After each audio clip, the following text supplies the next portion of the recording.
We begin tonight with the latest pictures from Chopper 7 flying high above the spot where federal agents are digging for human body parts. We broke this story last night on 7 Action News at 11, and tonight we have new details about what the feds are up to. Our investigators all over this story with Team 7 coverage. Let's start tonight with Jim Kirchner. Now, Jim, what's going on right now where you are?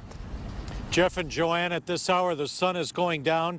The crew members from the FBI, Michigan State Police are starting to leave the scene, but take a live look behind me. They've been inside this blue tent that is heated and then going into a side door in this business. Let me make this clear. This is not a murder investigation.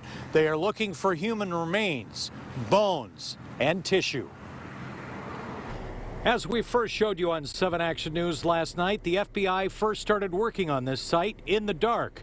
Crew members wearing hazmat suits with masks. Human remains are considered a biohazard. The work continued all day today. Take a look from Chopper 7. The work on this site started early this morning. Sources say the remains found here are being taken to the Wayne County Medical Examiner's office, then to a lab for further testing.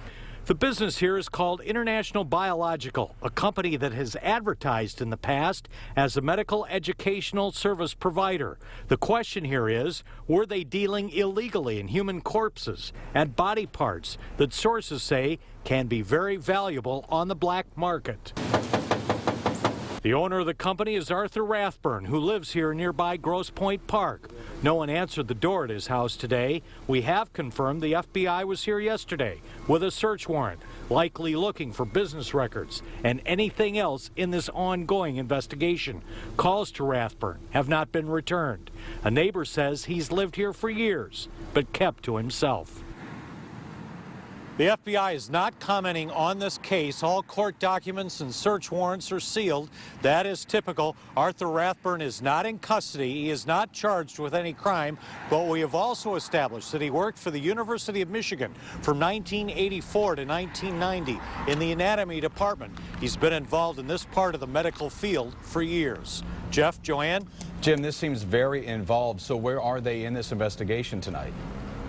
We assume that the crew will be back out here again first thing this morning. They have not taken down the tent, and I've just learned just before we went on the air that Rathburn owns this entire block here on the east side of Detroit, at least 5 buildings. If they're going to search all of these buildings, they might be out here for several days. Okay, Jim, thank you.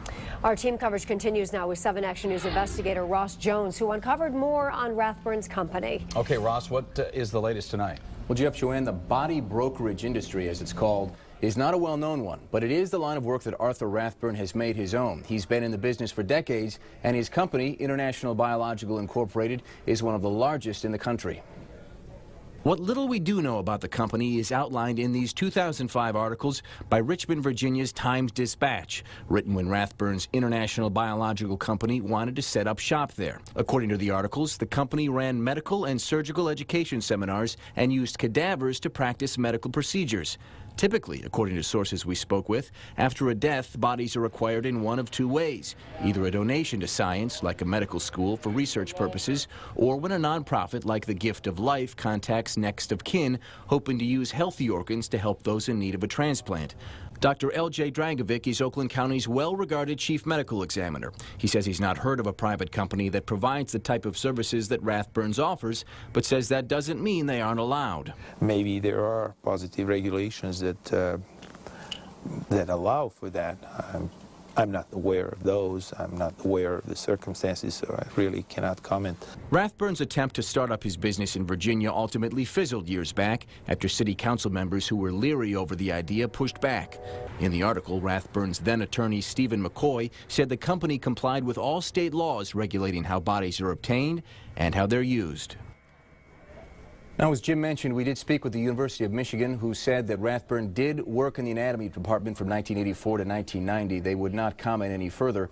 But according to a book that was written about body brokers in 2006, it says U of M fired him, but it was unclear as to why. It said that he sued the university to keep his personnel file private. We have been trying to reach Rathburn since last night, but so far, we've been unsuccessful. From the newsroom, I'm Ross Jones. Jeff, Joanne, back to you. All right, Ross, thank you very much. We will continue to work this story and bring you any new information.